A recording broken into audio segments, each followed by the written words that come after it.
In this video, I will show you one of the most efficient language learning blueprint that you can use for any languages without Duolingo, without wasting time watching random grammar videos, and without spending much money on tutors. A lot of the information in this video comes from the book Fluent Forever, so if you want to read it, the link will be in the description down below. Vocabulary, grammar, do not translate pronunciation.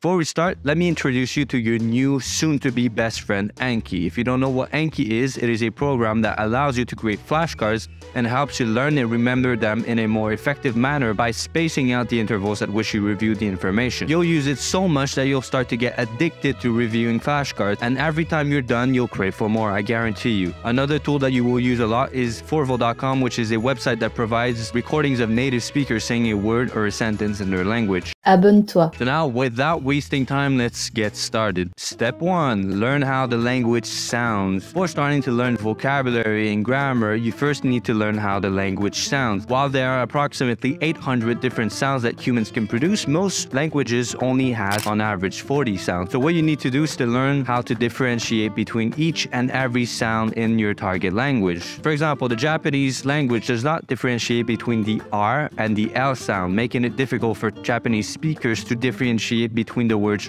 rock and lock. But fortunately for us, studies have shown that with just 10 days of practice, they are able to differentiate between the two sounds. So one approach to practice this is to search for minimal pairs in your target language. These are words that are nearly identical but differ by only one sound, such as rock and lock. Then create flashcards of these minimal pairs and practice them every day until you can consistently distinguish between the two sounds. Here's an example of a minimal pair flashcard.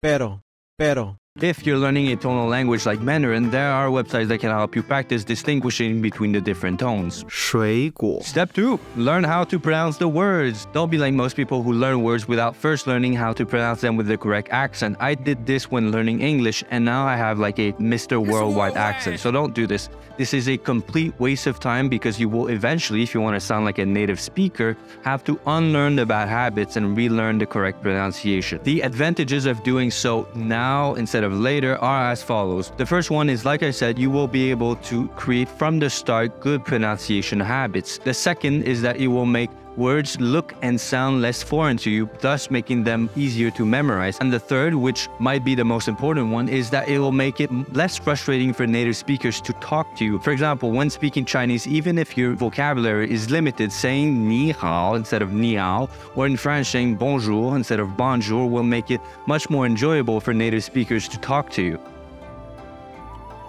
The best method to learn pronunciation is to go on YouTube and to watch people explain the mouth position for each vowel and consonant. Here's a clip of a video that I watched to learn the Chinese pronunciation. 诗 Or depending on your target language, you can also decide to learn the International Phonetic Alphabet and practice pronunciation that way. After learning the pronunciation, I would suggest talking to a native speaker to see if you're making any pronunciation mistakes. If you have the money, you can hire a tutor on italki for very cheap, or you can find language exchange partner that won't charge you anything as long as you also correct their mistakes. To find those partners, the resources will be down in the description. So, step 1 and step 2 can be done at the same time. Now let's get to step 3. Step 3. Learn the 625 most common words. You've learned how the language sounds, how to pronounce the words. Now it's time to learn some vocabulary. In the description, there will be a link of the 625 most common words that are easily imaginable and not too abstract. The easily imaginable part is very important because we will soon be making flashcards out of these words. Now, before going further, let me show you what not to do when making flashcards. Do not download a pre-made Anki deck because the act of making the cards yourself will allow you to memorize them faster and personalize them to your liking. Second is do not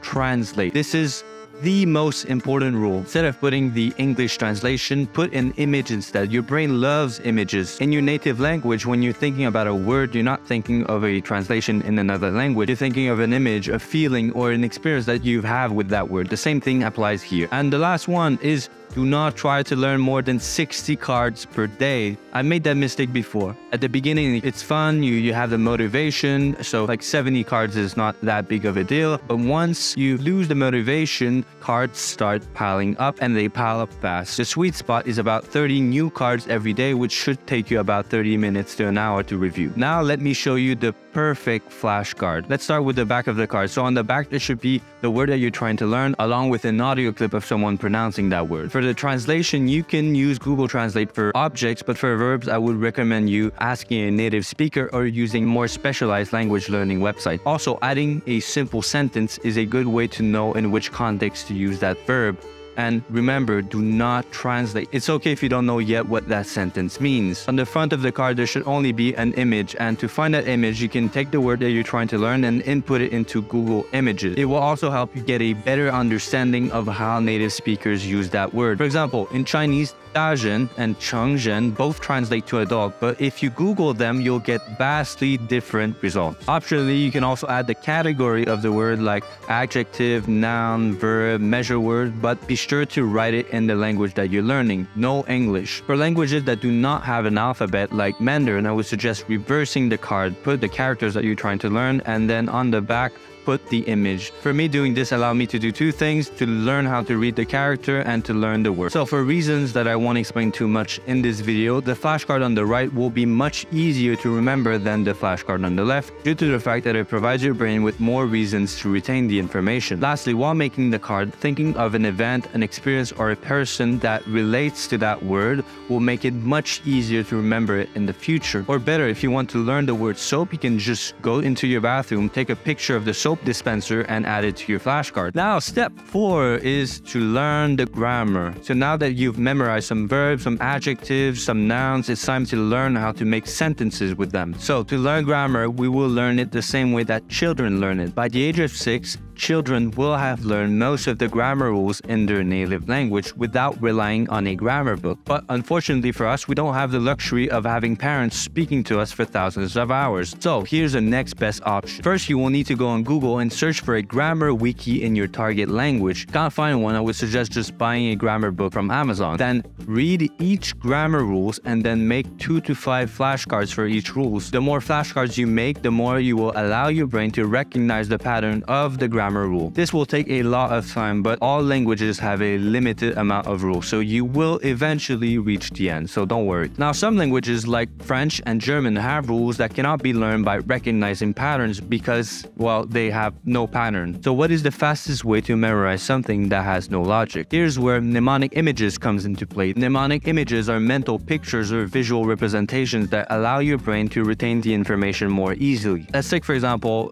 in my opinion, the most useless addition to language, gendered nouns. So the best way to learn if a word is male, female, or neutral is to pair that group with an action. In the book Flowing Forever, the author suggests imagining all male words exploding in your head, and all female words catching on fire, and lastly, all neutral words shattering like glass. So in French, for le chien, which is male, we would imagine a dog exploding in our head. For la télévision, which is a TV, we would imagine a television catching on fire. That way, every time you'll see those words, you'll imagine the dog exploding and the television catching on fire. You can use mnemonic images for any grammar rule that doesn't have any logic or pattern to it. Step number 5, practice and increase comprehensible input. Now is the time to practice speaking, read books, and watch TV shows or movies. And if you want, this step can be integrated with step 4. You might ask yourself, why have we waited so long to do that? Isn't language all about input?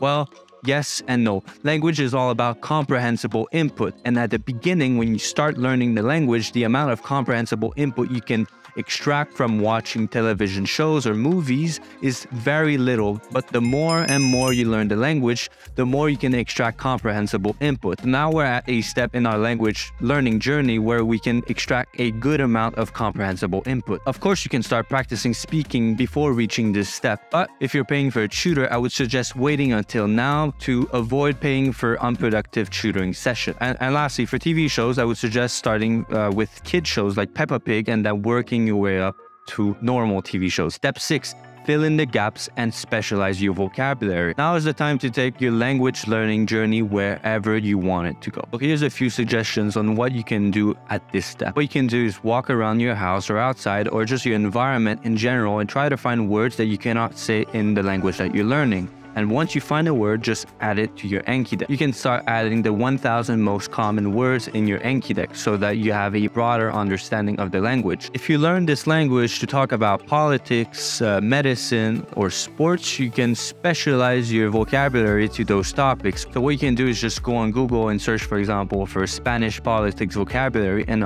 add all those words to your Anki deck. You can write about a subject and then try to find gaps in your vocabulary and grammar, and then you can even send it to someone to correct it. If you're learning a language with a big history like Chinese, you can start learning that. In Chinese, there's a lot of 4-character sentences called changyu, which summarizes a whole story. Learning those changyu will allow you to sound more fluent to native speakers. This is the step where you will reach fluency. By slowly filling in the gaps in your vocabulary and grammar, you will start to feel more and more comfortable speaking the language. And remember, Anki is your best friend, so I would suggest you to only stop reviewing the cards once they reach the 1-year mark. That is it for me. Like I said, all the resources, all the links to all the tools will be in the description down below. If you have any questions, don't hesitate to let me know. I'm Michael. Bye-bye.